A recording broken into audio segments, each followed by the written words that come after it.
Hi guys, how's it going today? So I'm going to be going over another book review. Today's on the shortness of life. Life is long if you know how to use it. By the great Greek Stoic philosopher Seneca. Seneca is really one of my favorite philosophers. Really, and he's written many books on the importance of life and of time, etc. Right. This book really, for me, is the most important book when it comes to really just to understanding how the precious time is, and though how short life really is, and and how we cannot waste, of course, this the limited amount of time which we have, right? So Seneca wrote. He said, that people complain about the meanness of nature because we are given only a short span of time to live, and because that span of time rushes by swiftly, that we become unaware of it, right? But he says that it rushes by so swiftly because time is an intangible asset of ours, and though because we cannot physically really see it, touch it, associate with it, we aren't always conscious of it, and that's really that's really a big no-no, really, if you really want to get the most out of your life, really.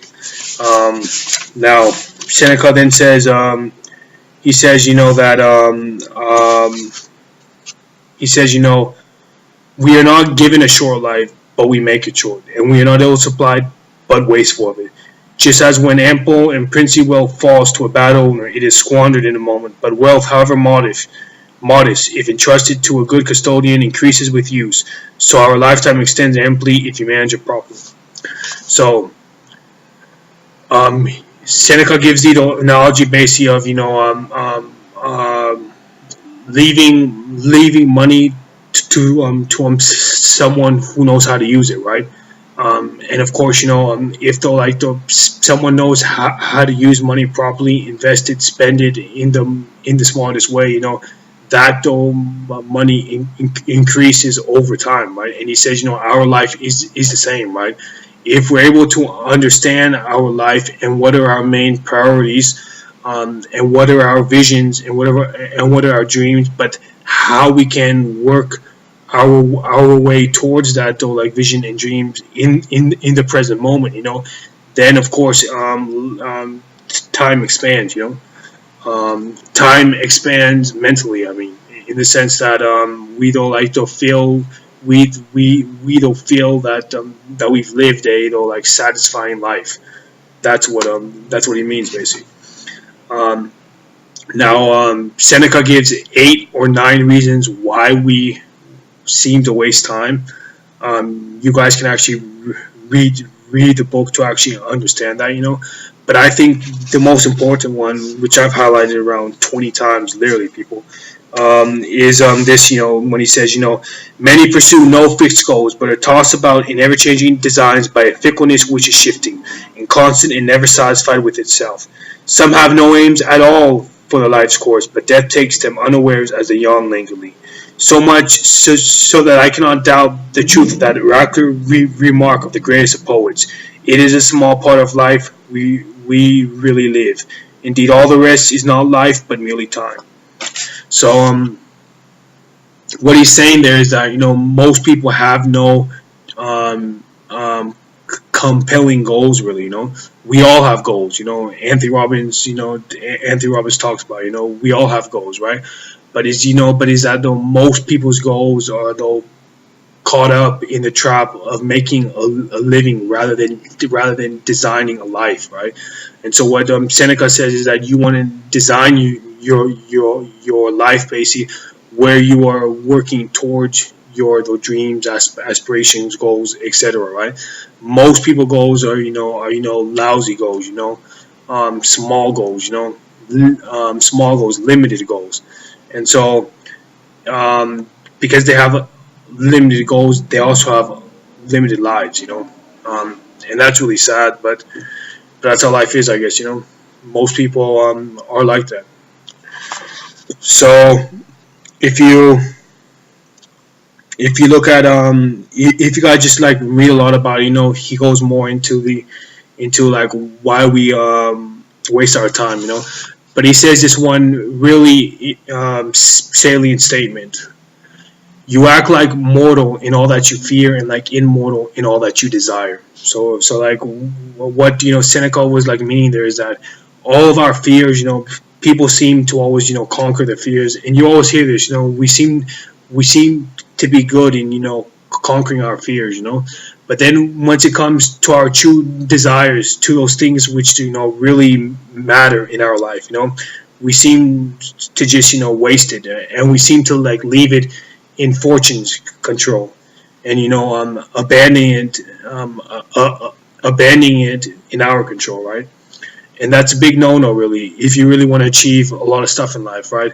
If you guys read the book The 7 Habits of Highly Effective People by Stephen Covey, he talks about the fact that effective people know how to work within their circle of influence. That means what they have control over, that is what they work on. So focusing on stuff, or leaving your life to things which you don't have control over, is a big misnomer in life, and that's why, as what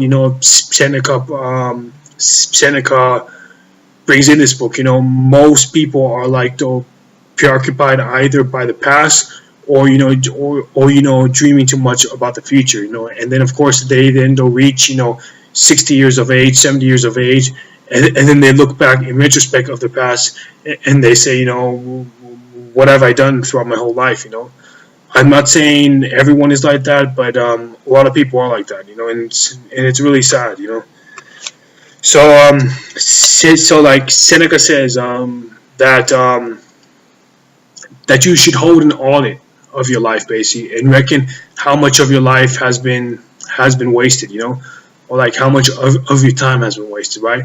Now, in a more practical sense, right? How can you really take that to your life? Well, how I took that to my life is, if you guys read the book by Peter Drucker, The Effective Executive, he writes a story that according to Peter Drucker, in his observation of the world, right? He's found out that effective people really what they do is that they hold like a journal with them, and they write down in real time basically what they've done throughout every time, basically, and then of course at the end of the day, then they look back and basically try to find any of those areas throughout the day which was wasted, and which they can stop doing, So what I've done basically is that you guys can run this experiment for like about 2 weeks, and then of course hold a journal next to you basically, and just to like write down in real time. I got off the bus from here to here. I went to the store and bought this from this time to this time, basically, right? And then once you guys have a list basically of the what you guys did in real time, at the end of the day, basically look over that list basically and try to get some like feedback of your day basically, and then of course try to find where you've wasted time, or where certain things can be delegated to other people, etc., right? And then of course Peter Drucker calls this systematic abandonment. Systematic abandonment means that areas of the day which you have wasted your time, to then eliminate those, erase them, from your day, so you don't waste more time, So some practical things in my life, for instance, which I've wasted time at, is going too many times to the grocery store, and buying small quantities of like fruits, vegetables, etc., meat, etc. So now what do? I only go once or twice max to the grocery store. And I try to buy bulk base. That way I don't like save all this, save my time and my energy going to the store and coming back. So what's something which though you guys waste time at as well, which though you guys can lower down on. Leave a comment here below and stuff.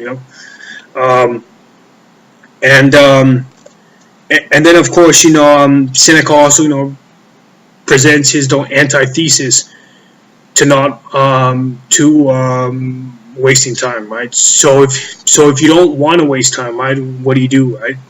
Well, he writes in his book. He says, we are in the habit of saying that it was not in our power to choose the parents who were allotted to us, but that they were given to us by chance. But we can choose whose children we would like to be. There are a household of the most noblest intellects. Choose the one into which you wish to be adopted, and you inherit not only their name but their property too. So in that sense, really, that's really the answer right there, right? You wanna basically read or like listen or like be mentored to people who are knowledgeable in what they're doing, really.